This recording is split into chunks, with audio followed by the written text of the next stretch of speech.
La Sainte Terra est assiégée.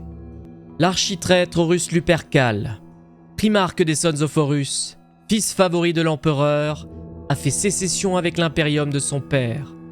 Manipulé par les sombres puissances de la ruine, représentés par les dieux du chaos Khorne, Nurgle, Slaanesh et Tzeentch.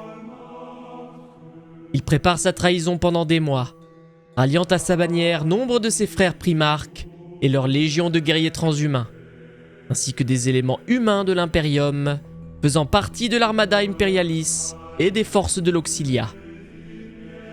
Les flottes entières tournent le dos au maître de l'humanité et jurent allégeance à Horus, par conviction, par la manipulation ou sous la menace. Les technoprêtres biologiquement modifiés, adeptes du dieu machine, faisant partie du Mechanicum de Mars, n'échappent pas à la trahison, créant un véritable schisme sur leur foyer et donnant naissance au Dark Mechanicum.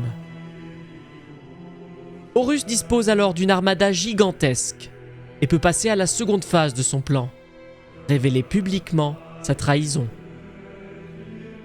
Il le fait sur la planète d'Istvan III, où de nombreuses légionnesses Astartes sont rassemblées, sous le faux prétexte de mater une rébellion.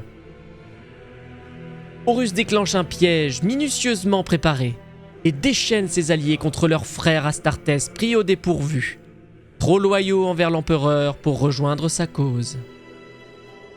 Il porte un coup terrible aux armées de l'empereur, anéantissant presque totalement certaines légions de Space Marines. Il se met alors en route vers sa destination ultime, Terra, foyer de l'humanité, pour arracher le trône de l'Imperium à son père et le remodeler à son image. Une décennie entière de conflits meurtriers s'ensuit alors. À travers toute la galaxie, loyalistes et traîtres s'affrontent avec acharnement. Et 10 ans plus tard, les forces de chaque camp sont aux abois. Après une ultime campagne fratricide sur la planète de Beta Garmon, rien ne peut désormais arrêter la progression des traîtres vers Terra. Au début de la 14e année du 31e millénaire, le siège tant redouté de la planète est entamé. Grâce aux manipulations d'Horus, les forces en garnison ne sont pas aussi nombreuses qu'elles le devraient. De nombreux renforts ont été retardés et les flottes loyalistes en route pour Terra ne l'atteindront pas à temps pour organiser sa défense.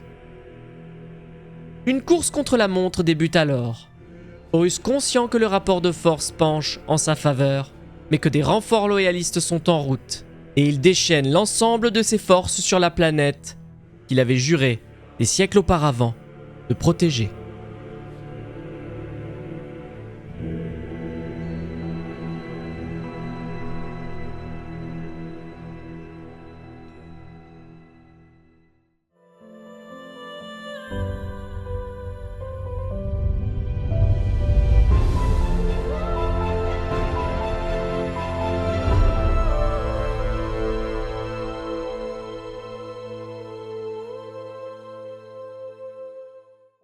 Avant de se pencher sur le siège de Terra, il convient de revenir sur la conclusion de la croisade des ombres, qui prend fin la 8e année du 31e millénaire et qui a vu s'opposer la légion loyaliste des Ultramarines avec celle des Worldbearers et des World Eaters, chacune menée par son primarque respectif. Au cours de cette croisade, qui voit Angron s'élever au rang de prince démon de Khorne, Lorgar commence à nourrir de premiers doutes quant à la capacité d'Horus de mener les hérétiques à la victoire. En effet, devant ce qu'il estime être la magnificence de la nouvelle forme de son frère, le primarque des Worldbearers ne comprend pas le refus d'Horus d'accepter les pouvoirs des dieux sombres et de s'élever lui aussi vers une nouvelle forme démoniaque. À partir de cet instant, Lorgar va comploter pour assassiner Horus et prendre sa place comme maître de guerre du chaos et champion élu des dieux sombres.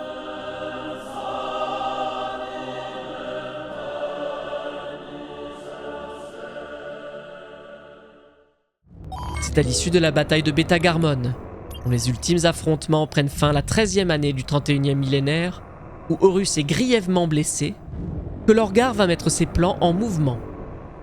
Il se rend sur le vaisseau amiral d'Horus, le Vengeful Spirit, avec l'un de ses fils les plus loyaux, l'apôtre noir Zardou Layak. il accepte l'ordre de regrouper les forces Felon sur Ulanor, en préparation de l'assaut final sur Terra. Malheureusement, tous les primarques ralliés à la cause d'Horus ne répondent pas à la convocation de celui-ci, et certains demeurent introuvables. Lorgar propose alors à Perturabo de se mettre à la recherche d'Angron, pendant que lui-même entreprend la recherche de Fulgrim. Lorgar, Layak et une petite force de Worldbearers entrent alors dans la toile à la recherche du primarque des Emperor's Children. Ils naviguent à travers ces corridors piégés et parviennent à pénétrer dans l'œil de la terreur, puis dans le royaume du chaos lui-même. Les Worldbearers voyagent vers le royaume du prince noir et progressent vers le palais de Slaanesh. C'est en son sein qu'ils découvrent Fulgrim, en compagnie d'un démon majeur nommé Enkari, en train de se laisser aller au pire débauche. Fulgrim refuse de suivre Lorgar et de reprendre les combats. Les deux frères engagent alors un duel. Tandis que Lorgar retient les coups de Fulgrim, Zardou Layak, qui a appris le nom démoniaque de celui-ci, lors d'un rituel réalisé par son primarque peu de temps auparavant, le convoque et le lie ainsi à sa volonté. Désormais sous les ordres de Lorgar, le primarque démon rassemble sa légion éparpillée et, accompagnant les Worldbearers, se rend sur Ulanor pour répondre à la convocation d'Horus.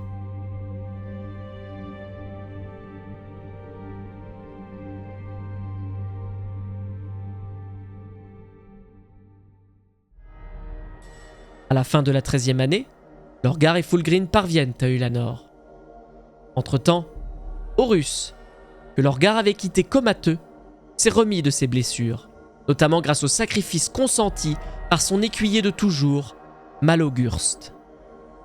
Le primarque des Worldbearers choisit tout de même de poursuivre l'exécution de son plan. Après avoir sacrifié un nombre important de serviteurs lors d'un rituel sombre, Lorgar prévoit de déchaîner un cri psychique afin de désorienter Horus, permettant à Zayak d'ordonner à Fulgrim d'attaquer le maître de guerre affaibli.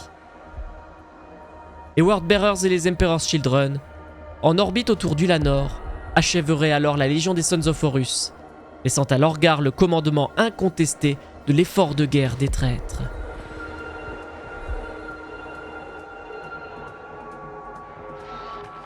Malheureusement pour lui, le coup d'état de Lorgar tombe rapidement à l'eau.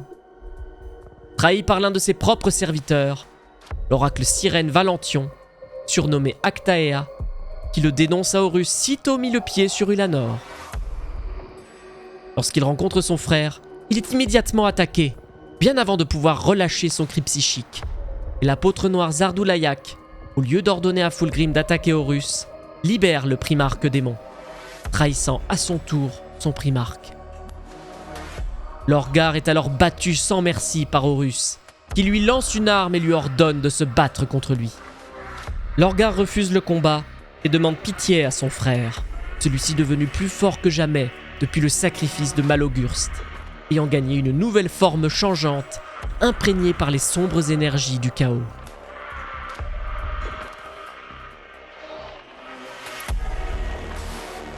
Horus ordonne alors à son frère de disparaître de sa vue, et fait le serment de le tuer si jamais celui-ci s'avise de faire son retour. Les 5000 légionnaires des Worldbearers ayant suivi Zardou Layak dans sa trahison de leur primarque continuent, quant à eux, de servir aux côtés du maître de guerre dans sa campagne sur Terra. Lorgar, pour sa part, s'en va pour une destination inconnue, proclamant à qui veut l'entendre qu'Horus est condamné à l'échec en raison de sa faiblesse. Il ne sera plus revu avant la fin de l'hérésie. La flotte d'Horus se met alors en route et reçoit un message astropathique inattendu. Magnus le Rouge, primarque des Thousand Sons, dont la légion a été chassée de Prospero à la suite de sa destruction par les Space Wolves, et dévasté par la perte des immenses entrepôts de savoir prospérien, jure un serment de loyauté à Horus et lui dédie l'allégeance de sa légion, en représailles de ce qu'il estime être la trahison de son père, l'empereur. Les Thousand Sons se mettent alors en route vers Terra pour rejoindre le gros des forces Felon.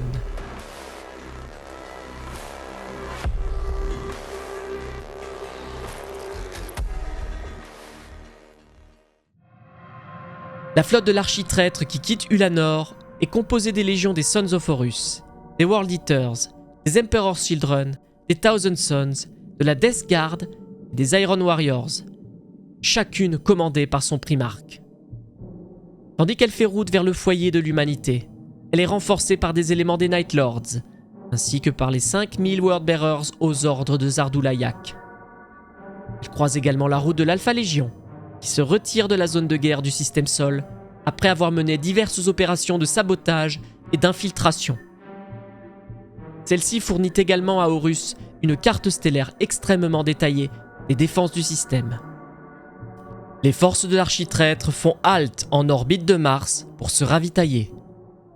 La planète rouge est déjà aux mains du Dark Mechanicum, qui en a pris le contrôle durant le schisme de Mars, bien que la flotte loyaliste soit parvenue à le contenir en réalisant un blocus des forces des technoprêtres renégats.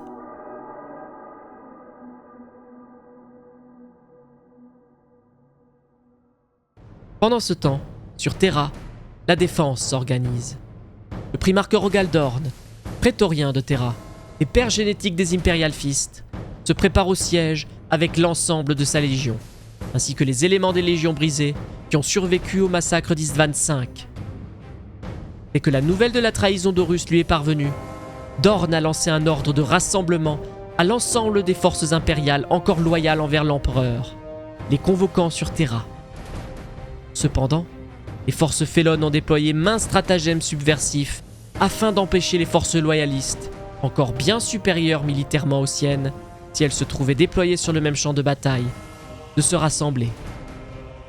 À l'aide du sombre concours des dieux du chaos, Horus a créé une faille warp gigantesque, appelée la tempête de la ruine, coupant la majorité des forces des Ultramarines ainsi que d'autres loyalistes du reste de l'Imperium. Bien que cette faille se soit désormais atténuée, de nombreuses légions fidèles à l'empereur ne sont pas encore arrivées sur Terra. Sur les 9 légions loyalistes restantes, seuls les White Scars et les Blood Angels sont en mesure de rejoindre Dorn et ses Imperial Fist afin de préparer la défense de Terra. À leur côté, 3 légions titaniques entières et près de 2 millions de soldats de l'Imperialis Auxilia se tiennent, prêts à défendre leur foyer.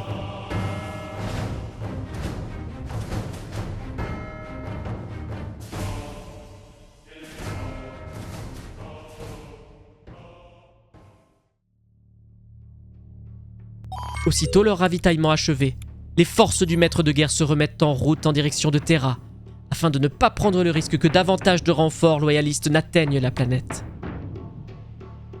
Tandis que les vaisseaux et barges de bataille surgissent en orbite de Terra, les défenses orbitales sont rapidement contournées et détruites, grâce aux informations fournies par l'Alpha Légion. Les vaisseaux de débarquement Stormbird et Thunderhawk, les drop pods Astartes et leurs alliés du Militarum Tretoris fendent alors les cieux, afin de déverser les hordes d'hérétiques aux ordres d'Horus sur la terre sacrée du foyer de l'humanité.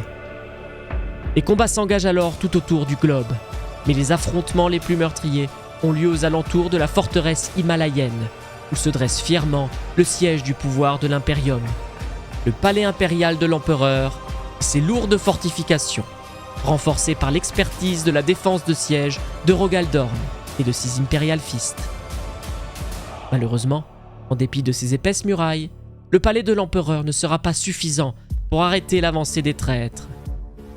En effet, l'empereur et ses 3 fils Rogaldorn, Jagatai Khan et Sanguinius sont conscients d'une chose. Les forces loyalistes présentes sur Terra sont nettement inférieures en nombre à celles déployées par l'architraître. Si les renforts en route sur Terra n'arrivent pas bientôt à destination, alors le sort de l'humanité sera scellé. L'empereur et ses fidèles n'ont plus qu'une solution qui s'offre à eux: tenir coûte que coûte et repousser chaque assaut dans l'espoir que les renforts providentiels, menés par Robout Guilliman et les autres primarques loyalistes, arrivent à temps pour leur prêter assistance.